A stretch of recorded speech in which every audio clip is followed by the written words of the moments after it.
Hello tout le monde, je suis trop contente de vous retrouver pour cette nouvelle vidéo qui a suscité l'intérêt de pas mal d'entre vous. Je suis particulièrement heureuse de la tourner. Ça marque vraiment mon rétablissement suite à ce que je vais vous raconter. Avant de rentrer dans le beat du sujet, je tiens d'abord à faire un petit point concernant certains commentaires pas très sympathiques que j'ai reçus sur la qualité de mon matériel, la qualité de mes vidéos. Je sais ce que c'est que de regarder une vidéo qui est de piètre qualité, d'où le fait que je maxe et que je me concentre au maximum sur la qualité de mon contenu, afin qu'au moins de ce côté-là, ce soit quasi irréprochable. Cependant, je suis actuellement en train de travailler là-dessus, à savoir sur le renouvellement de mon matériel. Pour ceux et celles qui le savent, vous savez donc que j'ai ouvert un compte YouTube afin de pouvoir accélérer le processus du changement de mon matériel suite aux galères que j'ai rencontrées et que je continue de rencontrer. Actuellement, ma cagnotte est à 600 € et quelques en comptant ce que l'on m'a envoyé sur PayPal. Et comme vous pouvez le constater, l'objectif n'est pas encore atteint, ne serait-ce que pour renouveler mon ordinateur. Mon ordinateur a donc été reformaté par moi-même en m'aidant de tutoriels sur internet, sinon il aurait fallu que je paye 90 €, mais je sais très bien que d'une minute à l'autre il peut me lâcher. Donc soyez indulgents s'il vous plaît et surtout polis dans l'espace commentaire, puisque ce n'est pas forcément évident de fournir du matériel de qualité pour offrir des vidéos de qualité. Donc aujourd'hui je vais mettre l'accent en vidéo sur mon parcours santé, on va dire, notamment sur une étape de ma vie qui m'a été très douloureuse, à savoir mes crises d'anxiété, de burn-out, notamment de spasmophilie. Je tiens également à signaler que j'ai rédigé un article à ce sujet. L'article complète cette vidéo, tout comme cette vidéo complète l'article, donc je vous recommande chaudement de regarder les deux. Très honnêtement, je ne saurais vous dire à quel moment précis où tout a commencé, mais la seule chose dont je suis sûre est que j'ai manqué de vigilance par rapport aux signaux que pouvait me montrer mon corps. Tellement concentré sur tout ce qu'il y a de superficiel, ma coiffure ou encore le maquillage ou l'aspect extérieur en fait. Je ne me souciais pas spécialement de ce qui se passait à l'intérieur jusqu'au jour où certains symptômes ont commencé à apparaître, comme par exemple des crampes ou encore des brûlures, plus tard des chutes de cheveux, des sauts d'humeur et ensuite des crises d'angoisse, d'anxiété, de spasmophilie.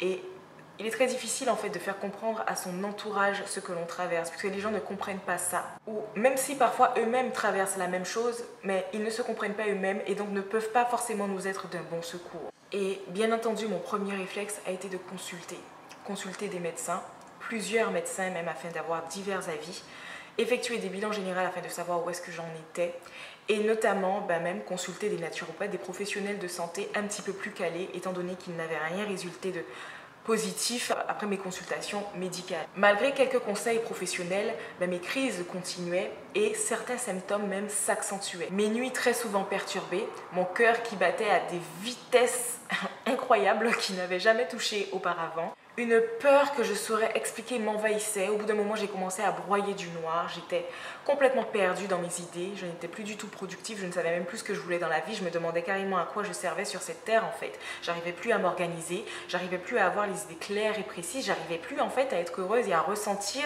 les effets positifs de choses que j'aimais faire de base. Alors, on a beau se confier au sujet de ces problèmes, soi-disant consulter des professionnels de santé ou encore regarder des vidéos marrantes et drôles, mais étant donné que le fond du problème n'est pas réglé, il revient toujours.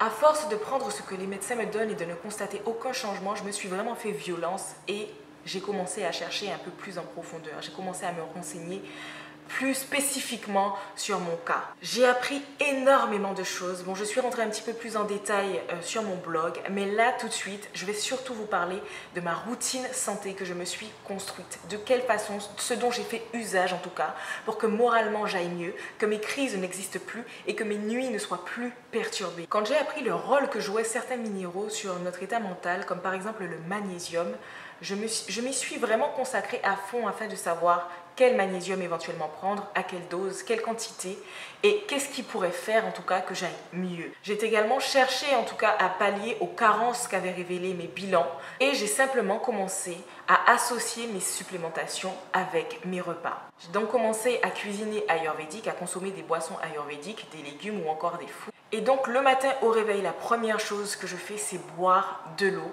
accompagnée de magnésium. Pour moi, c'est impératif. Rien que la prise de magnésium chez moi a changé mes nuits, m'a vraiment permise d'éviter en tout cas que mes nuits ne soient perturbées par des crises de panique, comme ce fut le cas à une certaine époque.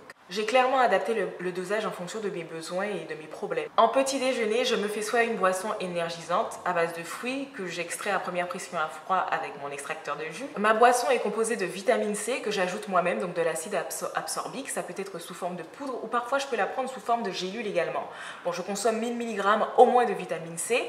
J'ai appris d'ailleurs que mon corps en manquait et donc du coup, elle va faciliter et même accentuer l'absorption de certaines vitamines, de nutriments. J'y ajoute également du lithotam qui comporte beaucoup de calcium et qui est nécessaire au bon fonctionnement des os. Sachant que les crises d'anxiété, de spasmophilie, peuvent conduire à une déminéralisation, engendrant par la suite des douleurs articulaires, etc. Donc c'est important quand même d'entretenir ces os. Donc d'où le fait que j'ai décidé d'inclure le lithotam dans ma routine alimentaire. Donc je mets parfois 1 ou parfois 3 cuillères dosettes de lithotam dans ma boisson. Puis j'y ajoute également de la poudre de shatavari pour un rééquilibrage de mes hormones. Et j'y ajoute également de la vitamine D dont j'étais carencée. Donc une carence en vitamine D peut entraîner des chutes de cheveux et bien d'autres désagréments, d'où le fait qu'il faut éviter de laisser ça trop traîner. Donc moi j'ai choisi la marque Ortho sous forme de gouttes, 2000 UI par goutte, donc je peux aller jusqu'à 1, 2 à 3 gouttes dans ma boisson selon mes besoins. Je mélange le tout et puis je déguste. Et les fois où je suis flemmarde et où je n'ai pas spécialement envie d'éplucher des fruits et de les extraire, ce que je fais, c'est que je fais usage de boissons sous forme de poudre, de fruits ou de légumes sous forme de poudre.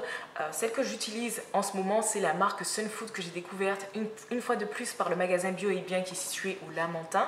C'est une marque qui est très qualitative, ne fait pas chauffer ses poudres et donc du coup elles sont de première qualité. Et ce qui est encore mieux avec cette marque, c'est que derrière, il y a la quantité d'apports nutritifs qu'offre en fait chaque boisson qu'il propose. Alors la boisson que j'ai choisie a été sous les conseils de la vendeuse chez Bio et Bien et du coup c'est un mix de betterave, de maca, de plantes adaptogènes. Plus qu'à mettre de la poudre, ajouter de l'eau et ajouter toutes les vitamines et minéraux dont je vous ai fait mention précédemment. Parfois quand j'ai bien faim et que j'ai envie d'un bon miam aux fruits bien sucré, j'y ajoute aussi les mêmes vitamines afin de pouvoir me supplémenter correctement. Je consomme également l'électlérocoque teinture mère qui est une plante adaptogène, un extrait de plante adaptogène qui sert en fait à éliminer la cortisol que laisse le stress dans le foie. Un surplus de cortisol dans le foie peut altérer justement la bonne absorption des nutriments. Je peux en prendre 30 à 40 gouttes. Au début, ça peut avoir tendance à ramollir la selle, mais bon, après ça s'arrange. Donc je récapitule.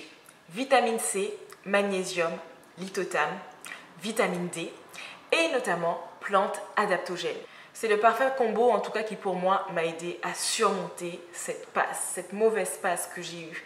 Désormais mes nuits ne sont plus perturbées, je ne fais plus de crise, notamment ma chute de cheveux s'est considérablement améliorée. Je ne dirais pas que je n'ai plus un brin de cheveux qui tombe, il y en a quelques-uns qui tombent, mais certainement pas les grosses touffes à une certaine époque que je vous avais montré sur mon compte Instagram. Sans oublier bien entendu mon alimentation, que j'ai complètement changé. À la maison, on consomme des plats ayurvédiques. On a proscrit la viande, on n'en consomme que très peu. Ça peut aller de 1 à 2, voire peut-être 3 fois par mois, mais pas plus. On ajoute des poudres ayurvédiques dans nos repas, des vitamines. On cuisine aussi souvent que possible à la maison. Et si on mange à l'extérieur, on choisit des restaurants conformes, en tout cas qui correspondent à nos exigences en matière d'alimentation. Je me fais également très fréquemment des petites infusions à base d'ortie, à base de queue de cerise, toutes ces choses qui viennent à détoxifier le corps, éliminer tout ce qui est négatif.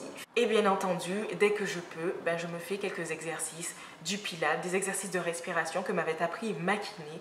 Et je peux vous dire qu'aujourd'hui, moralement parlant, ça va bien mieux. Même face à un problème, une difficulté de la vie, j'arrive à l'encaisser, à le prendre. Certes, je pète un bon coup, j'éclate un bon coup, mais après, mes nuits ne sont pas perturbées, mes cheveux ne sont pas perturbés, la qualité de ma peau n'est pas perturbée et surtout les fameux symptômes qu'avaient laissé toutes ces crises au niveau de mon corps, des spasmes, des palpitations, tout simplement ont progressivement éloigné. Et ça fait tout simplement un bien fou de retrouver l'envie et le goût à la vie tout simplement. S'il y a une chose que je peux dire à toutes ces personnes, en tout cas qui ont vécu la même chose que moi, c'est certes, il vous faut voir des professionnels de santé, mais parfois ils n'ont pas forcément le fin mot de l'histoire parce qu'ils ne sont pas à votre place. On va parfois vous orienter vers des psychologues, mais raconter ma vie personnellement ne m'a pas aidé. Certes, si votre corps présente des carences et manque d'une certaine vitamine, surtout qui joue un rôle considérable sur la qualité de votre humeur, ça ne va pas changer la chose si vous ne traitez pas le problème dans le fond. Tout ce que je vous souhaite également, c'est de tomber sur un professionnel de santé qui aura la qualité et les compétences de vous renseigner au mieux. Et sinon, faites des recherches au maximum sur les symptômes que vous ressentez et sur ceux qui pourraient vous aider en tout cas à aller mieux. Pour ma part, je privilégie avant tout ma santé interne désormais. Parce qu'en effet, si j'en suis arrivée là, c'est parce que je négligeais cet aspect-là. Être bien coiffée ou me maquiller m'empêchait en tout cas de recevoir les signaux de mon corps. C'est-à-dire que quand ma peau est tout le temps maquillée ou encore mes cheveux tout le temps, soit avec des rajouts, etc., ben, ça m'empêche de voir à quelle fréquence ils tombent et de me dire, mais tiens, là, il y a un truc qui ne va pas en fait. Parce que tout le temps, mes cheveux sont camouflés par d'autres coiffures qui m'empêchent de percevoir tous ces signaux que mon corps me manque. Idem pour le maquillage. Donc parfois, je fais un temps de pause avec toute cette superficialité afin de pouvoir comprendre en fait les choses éventuellement que mon corps peut me dire. C'est de cette façon en tout cas que on peut espérer aller mieux, c'est de s'écouter soi-même. Arrêtez d'écouter les autres, s'écouter soi-même. Même ceux qui vont vous dire « Ah mais tu exagères, tu es psychopathe, tu es ceci, tu es cela ». Non, ton corps te dit une chose, c'est pas un tel qui va sortir de là où elle sort, qui ne connaît pas ta vie, qui connaît rien de ce que tu traverses, qui va te dire que tu psychotes en fait. J'espère que cette vidéo vous aidera. Et puis moi en tout cas je vous fais de gros bisous pour la suite. Donc voilà, je vous fais de gros bisous et vous souhaite un bon week-end et surtout prenez soin de vous.